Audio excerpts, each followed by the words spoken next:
ঋণ গ্রহীতাকে কিভাবে দেখা উচিত, একজন গ্রাহক হিসেবে নাকি একজন দয়াপ্রার্থী হিসেবে? অধ্যাপক মোহাম্মদ ইউনূসের মতে, আমরা এখনো মাইক্রো ক্রেডিটকে এনজিও নির্ভর চিন্তাধারার মধ্যেই সীমাবদ্ধ রেখেছি, অথচ সময় এসেছে একে সত্যিকার অর্থে ব্যাংকিং এর কাঠামোয় নিয়ে আসার। গত 17 মে রাজধানীর আগারগাঁওয়ে মাইক্রো ক্রেডিট রেগুলেটরি অথরিটির নতুন ভবন উদ্বোধনের সময় এই মন্তব্য করেন তিনি। তার ভাষায়, মাইক্রো ক্রেডিট এখনো এনজিও পর্যায়ে, এখান থেকে উত্তরণ দরকার।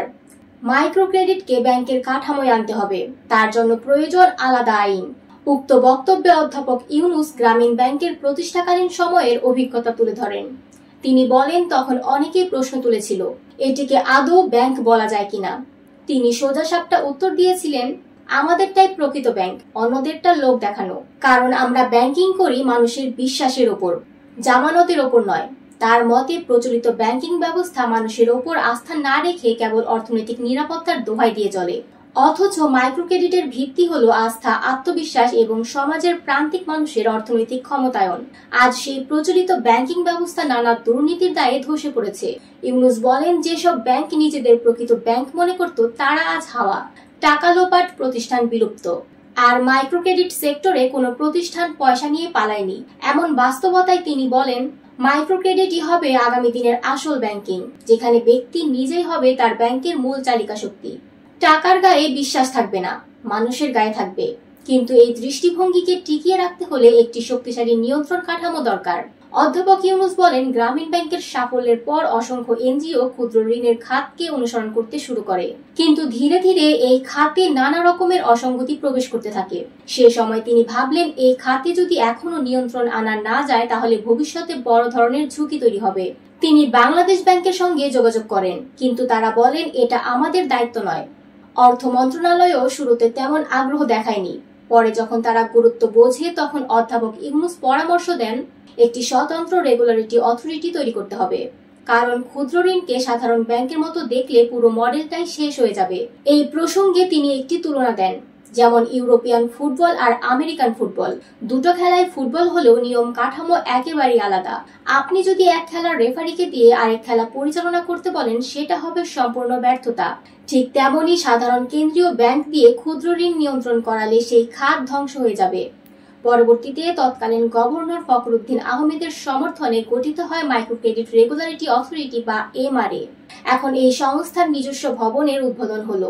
অধ্যাপক ইউনূস বাংলাদেশ ব্যাংকের কর্মকর্তাদের ধন্যবাদ জানিয়ে বলেন, তারা যদি প্রচলিত ব্যাংকিং নিয়মিত ক্ষুদ্র ঋণে চাপিয়ে দিতেন, তাহলে হয়তো আজ এই খাত থাকতো না। মাইক্রো ক্রেডিট খাত বর্তমানে কি অবস্থানে আছে? বাংলাদেশ ব্যাংকের গভর্নর আহসান এইচ মনসুর এই প্রশ্নের উত্তর দিয়েছেন অনুষ্ঠানে। তিনি জানান, বর্তমানে দেশের ব্যাংকিং খাতের প্রায় 10% সমপরিমাণ সম্পদ রয়েছে মাইক্রো ক্রেডিট খাতে। সদস্যদের সঞ্চয় বেড়ে দাঁড়িয়েছে 68,000 কোটি টাকায়। পুঞ্জীভূত উদ্ভূত অর্থের পরিমাণ 61,000 কোটি টাকার বেশি। এই অর্থের প্রায় সবটাই এসেছে নিজেদের সঞ্চয় থেকে। বিদেশি অনুদান ও দাতা সহায়তা মাত্র 3,000 কোটি টাকা দিয়েছে। বিদেশি অনুদান ও দাতা সহায়তা মাত্র 3,000 কোটি টাকা, যা একেবারেই নগণ্য। এ থেকেই বোঝা যায় মাইক্রো ক্রেডিট খাত নিজের পায়ে দাঁড়িয়েছে এবং সমাজের ভেতরে একটি শক্ত ভিত্তি তৈরি করেছে। তিনি আরো বলেন, বর্তমানে মাইক্রো ক্রেডিট শাখার সংখ্যা 26,000-এর মতো এবং এজেন্ট ব্যাংকিং এর শাখা 20,000 ছাড়িয়েছে। এর ফলে গ্রামীণ অর্থনীতিতে এক ধরনের সুস্থ প্রতিযোগিতা তৈরি হচ্ছে। ফর্মাল ব্যাংকিং এর পদচারণা গ্রামীণ এলাকাতেও বাড়ছে। এই বাস্তবতায় মাইক্রো ফাইন্যান্স প্রতিষ্ঠানগুলোর সামনে বড় চ্যালেঞ্জ। এই প্রতিযোগিতায় টিকে থাকতে হলে তাদের কার্যক্রম আরো আধুনিক ও প্রাতিষ্ঠানিক করতে হবে। এই চ্যালেঞ্জ মোকাবিলায় রেগুলেটরি অথরিটি এবং বাংলাদেশ ব্যাংক একসঙ্গে কাজ করবে বলে জানান গভর্নর মনসুর। এছাড়াও অনুষ্ঠানে উপস্থিত ছিলেন অর্থ উপদেষ্টা সালেহ উদ্দিন আহমেদ, যিনি বলেন, রেগুলেশন যেন কঠিন না হয়ে ইউজার ফ্রেন্ডলি হয়, এমন আইন করতে হবে যাতে কোনো কিছু চাপিয়ে দেওয়া না হয়।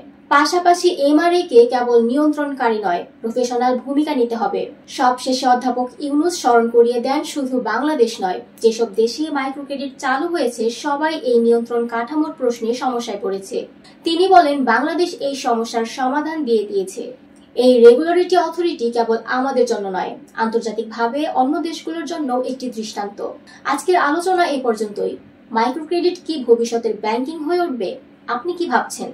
কমেন্টে আপনার মতামত জানাতে ভুলবেন না। এমন আরো ভিডিও দেখার জন্য লাইক, শেয়ার এবং সাবস্ক্রাইব করে আমাদের সাথেই থাকুন। ধন্যবাদ।